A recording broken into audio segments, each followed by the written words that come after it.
गाजीपुर में प्रशासन का बुलडोजर एक बार फिर से गरजा है। यहां पर बहादुरगंज नगर पंचायत अध्यक्ष रियाज अंसारी पर उनके ऑफिस पर बुलडोजर चला है। आरोप के मुताबिक बिना नक्शा पास कराए रियाज ने कैंप कार्यालय बनाया था। बताया जा रहा है कि रियाज अंसारी माफिया मुख्तार अंसारी का करीबी भी है। पत्नी निकहत परवीन पर फर्जी नियुक्ति कराने के केस में वो फरार चल रहा है। पुलिस ने उसके ऊपर 25,000 का इनाम भी घोषित किया है।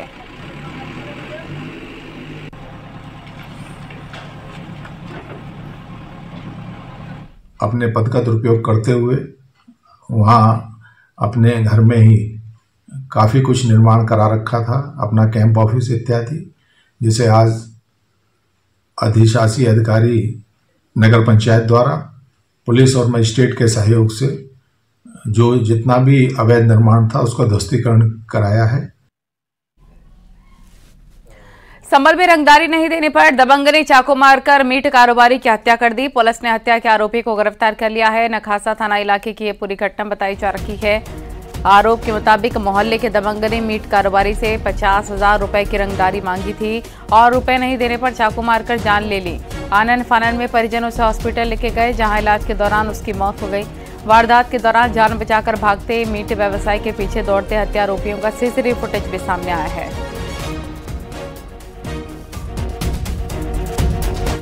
साकिर द्वारा अब्बास को चाकू से वार कर दिया।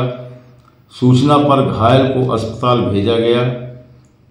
तहरीर के आधार पर सुसंगत धारा में मुकदमा पंजीकृत किया गया। इलाज के दौरान चोट काफ़ी होने के कारण अब्बास की मृत्यु हो गई है। पीएम की कार्रवाई प्रचलित है। अभियुक्त की गिरफ्तारी के लिए टीम गठित किया गया है। अभियुक्त साकिर को मौके से मई आला कत्ल के पुलिस हिरासत में लिया गया है। मौके पर शांति व्यवस्था कायम है।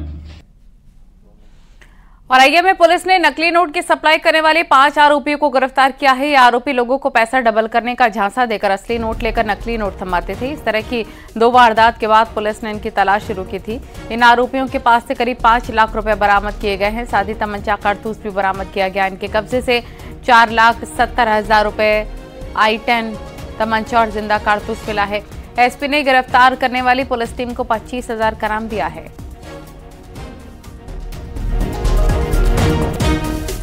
पास एक नाजायज तमंचा 315 बोर भी मिला है, जिसका एक जिंदा कारतूस भी मिला है। और इनके जामा तलाशी से सबके पास जोड़ के 4,70,000 रुपए मिले, जो इन्होंने आपस में बांटे हुए थे। और ये लोग कहीं जा रहे थे अपने अपने घर को। जो वर्कआउट करने वाली टीम है उसमें एसओजी की टीम है, सर्विलांस की टीम है, जिन्होंने दोनों घटनाओं को साथ में रख के वर्कआउट किया। अभियुक्त चिन्हित किए। थाना कोतवाली के प्रभारी के अंडर टीम गठित की गई थी चेकिंग लगा के इनको पकड़ने के लिए। सभी ने संयुक्त रूप से इसको वर्कआउट किया है और इनको जॉइंटली 25,000 का पुरस्कार घोषित किया जा रहा है। रामनगर के कई क्षेत्रों में इन दिनों बाघ का डर बना हुआ है। पटरानी की एक महिला को बाघ ने मौत के घाट उतार दिया और जिसके बाद से वहां पर डर का माहौल बना हुआ है। पटरानी के बच्चे स्कूलिंग के लिए ढेला इंटर कॉलेज पर निर्भर हैं। ऐसे में डरे सहमे बच्चे अब वन कर्मियों के साथ बंदूक के साए में स्कूल जा रहे हैं और वहां से घर भी बंदूक के साए में ही वापस आ रहे हैं। वन कर्मी बंदूक के लैस होकर बच्चों को स्कूल छोड़ने रोज जाते हैं, ताकि रास्ते में बच्चों के साथ कोई अनहोनी ना हो जाए, क्योंकि स्कूल का रास्ता जंगल वाला है और बाघ की दहशत लगातार बनी हुई है।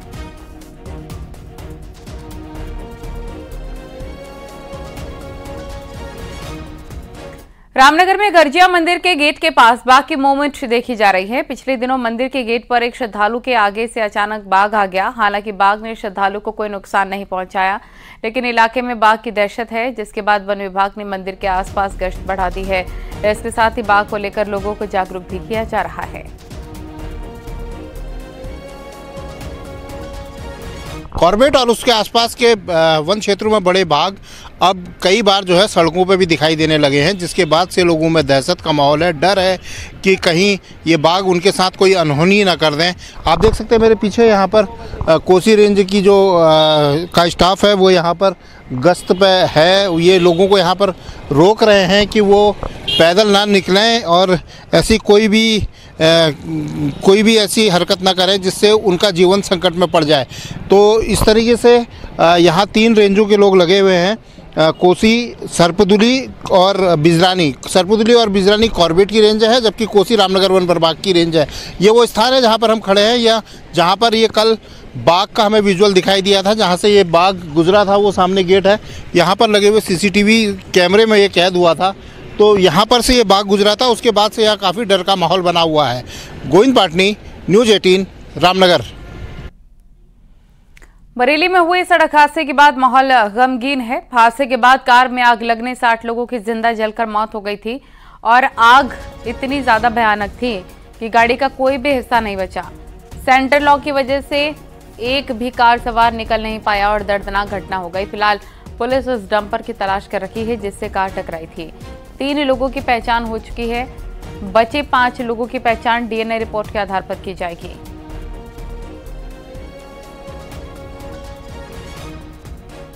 थाना क्षेत्र के नैनीताल हाईवे पर बीती रात हादसा हुआ था जिसमें 8 लोगों की मौत हो गई थी। ये एक कार है जो आर्टिगा कार बरेली के फार्म लॉन से होती हुई बहेड़ी जा रही थी और अपोजिट साइड में जैसे ही गाड़ी पहुंची और ट्रक से टकरा गई। वहीं इसमें कार में आग लग गई। ये पूरी कार है, पूरी कार में आपको दिखा दूं कि इसमें आग लग गई। इसका कोई भी हिस्सा जला हुआ बाकी नहीं बचा है, सारे हिस्से जले हुए हैं। वहीं जो ट्रक था, ट्रक में भी पूरी तरीके से आग लग गई और वो भी पूरी तरीके से ट्रक जल गया। इस हादसे में अब पुलिस ने 3 लोगों की शिनाख्त कर ली है। वहीं 5 लोगों के जो शव हैं उनकी जानकारी जुटाई जा रही है। DNA की भी तैयारी की जा रही है। मैं आपको बता दूं कि इस मामले में जो भी इस पुलिस अभी FIR दर्ज करेगी और इसमें जो ट्रक है वो ट्रक लोडेड होके कहाँ जा रहा था, क्यों आ रहा था, और इसकी भी पुलिस जांच पड़ताल कर रही है। चित्ररंजन सिंह, न्यूज़ 18, बरेली। और बरेली में इलेक्ट्रॉनिक दुकान में शॉर्ट सर्किट से आग लग गई। चंद मिनट में आग ने विकराल रूप धारण कर लिया। इसमें लाखों के सामान जलने की खबर है। एहतियातन के तौर पर आसपास की दुकानों को पुलिस ने खाली करवाया। कड़ी मशक्कत के बाद आग पर काबू पाया जा सका। घटना बहेड़ी थाना इलाके की है।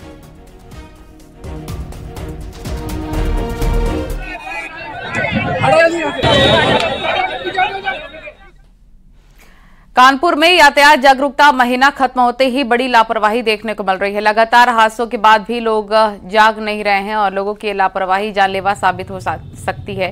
ताजा मामला GT रोड में देखने को मिला। यहां पर एक लोडर नियमों की धज्जियां उड़ाते हुए 35 से अधिक लोगों को लेकर शहर के कई व्यस्त चौराहों पर गया, लेकिन किसी ने उसे नहीं रोका। ऐसे में कभी भी बड़ा हादसा हो सकता है। आपको बता दें, योगी सरकार ने मालवाहक गाड़ियों से लोगों के आने जाने पर प्रतिबंध लगा दिया है, फिर भी लोग नियमों को तोड़ने से बाज नहीं आ रहे।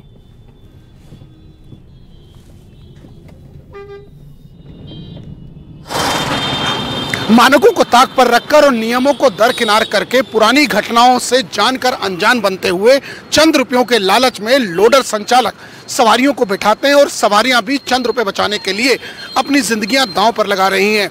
मगर अब देखना यह होगा कि अधिकारी इसका कब संज्ञान लेते हैं और ऐसे वाहन चालकों पर क्या कार्रवाई करते हैं ताकि भविष्य में एक्सीडेंट जैसी घटनाएं न हो सके या इन पे अंकुश लग सके। वीडियो आशीष पांडे के साथ अमित गंजू, न्यूज़ 18 कानपुर।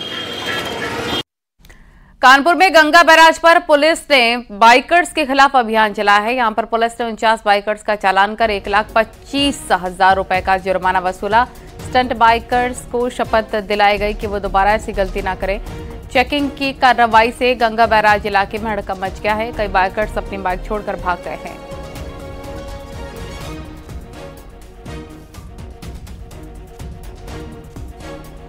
राज्य सरकार और पुलिस के आला अफसरों की सख्ती के बावजूद ड्यूटी के दौरान पुलिसकर्मियों के शराब की सिलसिला थमने का नाम नहीं लग रहा है। आरोप के मुताबिक औरैया जिले में डायल 112 गाड़ी के पुलिस जवानों ने ड्यूटी के दौरान ठेके से शराब और नमकीन खरीदी और उसके बाद पीकर आनंद लिया है।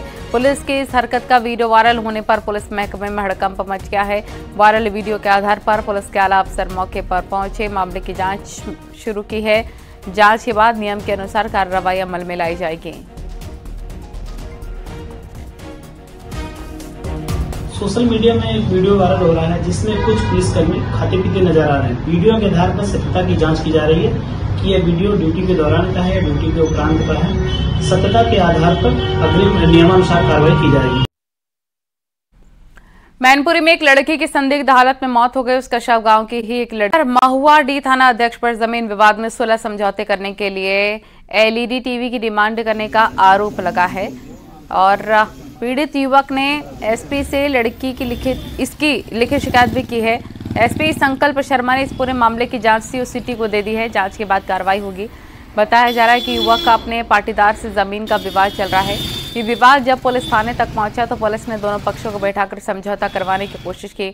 आरोप के मुताबिक इस दौरान महुआडीह थाना अध्यक्ष गिरीश चंद्र राय ने एलईडी टीवी की डिमांड की।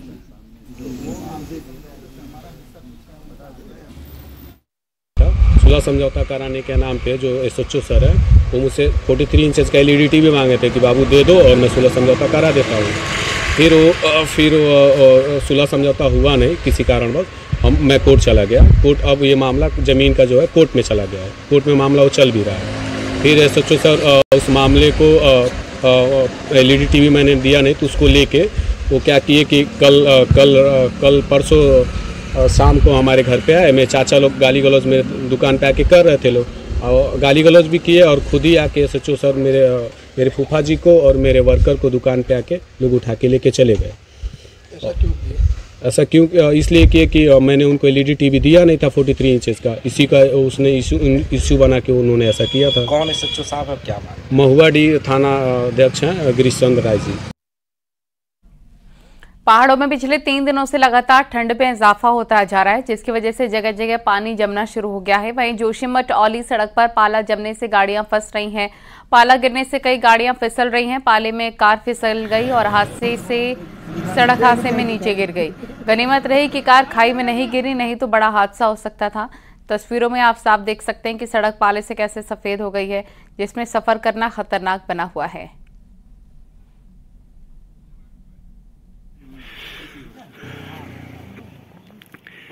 औली जोशीमठ मोटर मार्ग पर एक बार फिर से आप देखिए किस तरीके से यहाँ पे पाला जमना शुरू हो गया है और जिस तरीके से पहाड़ों में लगातार जो शीतलहर है वो बढ़ती चली जा रही है और उसकी वजह से अब इस सड़क मार्ग पर एक बार फिर से पाले की मोटी परत जम रही है। आप देखिए जो सेना के वाहन है वो किस तरीके से यहाँ पे फिसल गया था और उसे अब बड़ी मुश्किल उसको यहाँ से हटाया गया है।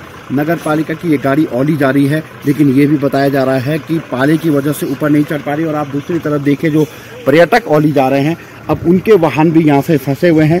सुबह से ही यहाँ पे हम देख रहे हैं जो पर्यटक हैं वो औली जाने की कोशिश कर रहे हैं, लेकिन पाले की वजह से एक बार फिर से वो यहीं रास्ते पर फंसे हुए हैं। और कहीं ना कहीं जो ठंड है पहाड़ों में वो एकदम से बढ़ गई है, क्योंकि मौसम विभाग ने भी पहाड़ों में शीतलहर का पूर्वानुमान जो जताया है वो सही तरीके से साबित हो रहा है। कुछ लोग भी यहाँ पे हैं। सलाम जी भैया, कहाँ से आए हैं आप लोग और कहाँ की तरफ जा रहे हैं?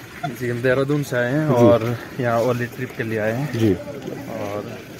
और जो ये आप सड़क देख रहे हैं पाला जम गया, तो कितनी मुश्किल हो रही है इस पर गाड़ी ऊपर चढ़ाना? अभी काफ़ी, जैसे कि हम अभी ऊपर आ रहे थे तो जैसे जैसे हम हाइट पे जा रहे हैं तो यहाँ की स्नो मतलब इतने से कम स्नो में भी गाड़ी है जो फिसल रही है, तो ये काफ़ी डिफिकल्ट होगा। मैं भी आगे जो इधर होगा वो और स्नो फॉल होगा तो और भी डिफिकल्ट रहेगा आगे चढ़ने के लिए। जी क्या नाम है आपका, कहाँ से? अजय यादव, देहरादून से। जी गाड़ी चढ़ाने में कितनी दिक्कत हो रही है? बहुत मुश्किल हो रही है सर। आगे तो गाड़ियाँ जा ही नहीं रही है, आगे ट्रक भी फंस गया है, इससे यहाँ से ट्रैक करके ही जाना पड़ेगा। पैदल तो गाड़ी ले जाना बहुत खतरा है यहाँ से ले जाना।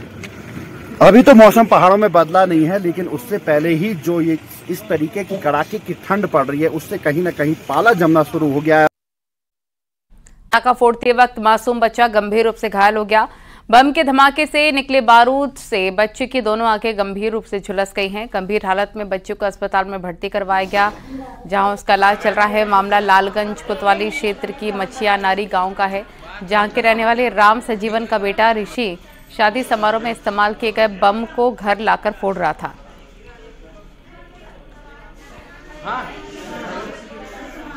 ये हमारे पास एक ऋषि नाम का बच्चा जिसकी उम्र तकरीबन 10 वर्ष है, परिजनों द्वारा घायल अवस्था में ले आया गया। बताया जा रहा है पटाखा जलाने के दौरान उसकी आंख में कुछ गंभीर चोटें आई हैं, भर्ती करके उसका इलाज चल रहा है। अभी क्या स्थिति है? स्थिति अभी गंभीर बनी हुई है।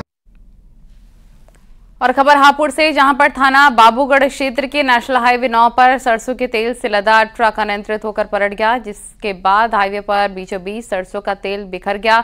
हादसे के बाद आवाज सुनकर स्थानीय लोग वहां पर इकट्ठा हो गए और ट्रक चालक को ट्रक से बाहर निकाला। ट्रक चालक मामूली रूप से घायल है। और ये हमारा माल गोंडा जा रहा था और गन्ने के ट्रोले की साइड दबाने की वजह से ये रोड काफ़ी नीचे पड़ रही है। प्रशासन से कई बार लोगों ने कहा भी है, उसके बावजूद भी ये काम नहीं हो रहा है। और देखने को आपके सामने है ही, ये गाड़ी पलट चुकी है। काफ़ी इसमें व्यापारी का नुकसान है, हमारा नुकसान है, गाड़ी वाले का भी नुकसान है, ड्राइवर को चोट आई है। लेकिन प्रशासन बिल्कुल आँख बंद करे पड़ा है। इस जब से नया वाला बाईपास बना है, इस रोड की तरफ ना कोई लाइट की व्यवस्था, ना सड़क की व्यवस्था, ना पानी की व्यवस्था। रात को अगर रोड पर आदमी निकल जाए तो डर के मारे वो वापस ही जाएगा, वो बारात शादी कहीं गांव में जाने की कोशिश नहीं करेगा। आगरा में आशा वर्कर्स को लालच देकर मरीजों को प्राइवेट अस्पताल में भर्ती करवाने के मामले में स्वास्थ्य विभाग ने संज्ञान लेकर कार्रवाई शुरू कर दी है। सीएमओ ने प्राइवेट अस्पताल की जांच की, जहां पर मौके से आशाओं को सूची मिली है। आरोप है कि लालच में आशा वर्कर्स गर्भवती महिलाओं का रजिस्ट्रेशन सरकारी अस्पताल में करवाती हैं, लेकिन बाद में उसे प्राइवेट अस्पताल में भर्ती करवा देती हैं।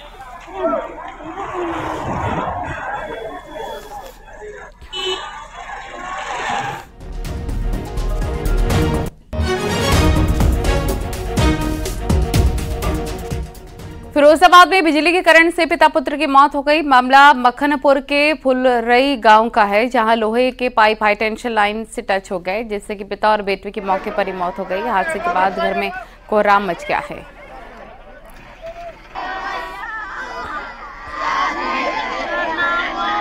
यहाँ पर मणिपुर का मजरा लगता है, यहाँ पे घटना हुई है। इसमें 2 लोगों की करंट लगने से मृत्यु होने की सूचना मिली थी। तो इसमें मौके पर ये पाया गया कि एक लोहे का खंभा लगा हुआ था, जिसको लोग निकाल रहे थे, तो ऊपर वो जो लाइन थी उसमें टच होने से दोनों लोगों की मृत्यु हो गई। अब इसमें लोगों के द्वारा अस्पताल में ले जाया गया, मृत घोषित किया गया। तो यहाँ पर हम लोग मिले हैं परिजनों से, परिजनों को समझाया बुझाया है, ग्राम प्रधान जी, इंस्पेक्टर साहब सब लोग हैं।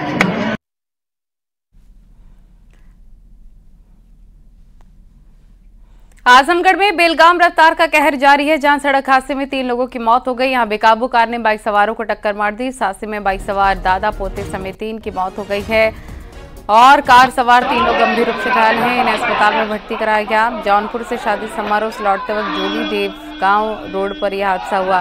सीएम योगी ने इस हादसे पर गहरा दुख जताया और मृतकों के परिजनों के प्रति गहरी संवेदना व्यक्त की। उन्होंने घायलों का उचित इलाज कराने के निर्देश भी दिए।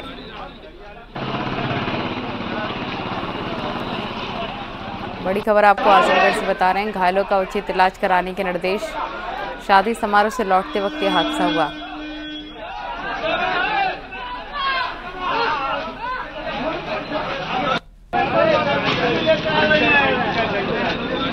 बेकाबू कार ने बाइक सवारों को मारी टक्कर।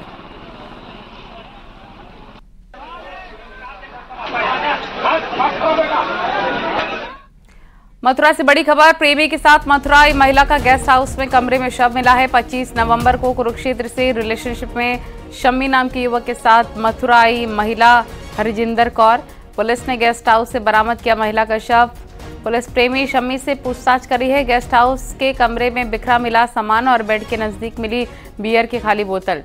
पुलिस ने महिला के शव को कब्जे में लेकर पोस्टमार्टम के लिए भिजवा दिया। मथुरा के गोवर्धन थाना क्षेत्र स्थित सेवा कुंज आश्रम के समीप गेस्ट हाउस का पूरा मामला। प्रेमी के साथ मथुरा आई थी महिला। नितिन हमारे सहयोगी तमाम जानकारी के साथ फोन लाइन पर जुड़ गया। नितिन, क्या जानकारी इस खबर को लेकर? देखिए, जैसा कि पुलिस के अधिकारियों से हमारी बात हुई है, ये महिला जो है आई थी, इसके संग एक युवक था और एक गोवर्धन में एक होटल था, उसमें ये रुके हुए थे। 2 दिन पहले ये रुके हुए थे। उसके बाद आज इसको लेकर जो है इसका जो साथी युवक था वो अस्पताल लेकर पहुंचा, जहाँ डॉक्टरों ने उसको मृत घोषित कर दिया था। अस्पताल के जो कर्मचारी थे उन्होंने पुलिस को सूचना दी कि एक महिला की आई हुई है जिसकी मौत हुई है, जिस पर पुलिस ने एक्शन किया और बताया जांच पड़ताल में पता लगा कि जो महिला जो कुरुक्षेत्र की रहने वाली है और इसके संग जो युवक आया था उसके संग जो उसके रिलेशनशिप थी उसके साथ रह रही थी और किसी वजह से इसकी मौत हुई है। इसकी जांच पड़ताल करने में पुलिस के अधिकारी लगे हुए हैं। फिलहाल पुलिस को कमरे से कुछ आपत्तिजनक वस्तुएं मिली है जिसके आधार पर पुलिस ने युवक को हिरासत में ले लिया और उससे पूछताछ कर रही है। जी ठीक है, बहुत शुक्रिया आपका तमाम जानकारी के लिए। सीएससी से हमारे थाने में सूचना मिली कि एक महिला मृत अवस्था में हमारे यहाँ आई है। हम लोग तुरंत गए, देखा तो वो महिला जो है कुरुक्षेत्र डिस्ट्रिक्ट की रहने वाली है, उसके साथ एक पुरुष है। दोनों जो है आपस में लव एंड रिलेशनशिप में रह रहे थे। पुरुष को हमने अपनी हिरासत में ले लिया है। महिला का पोस्टमार्टम कराया जा रहा है। घर वालों को सूचना दे दी गई है, विधिक कार्रवाई की जाए। और यहाँ वक्त हो गया एक छोटे से ब्रेक का।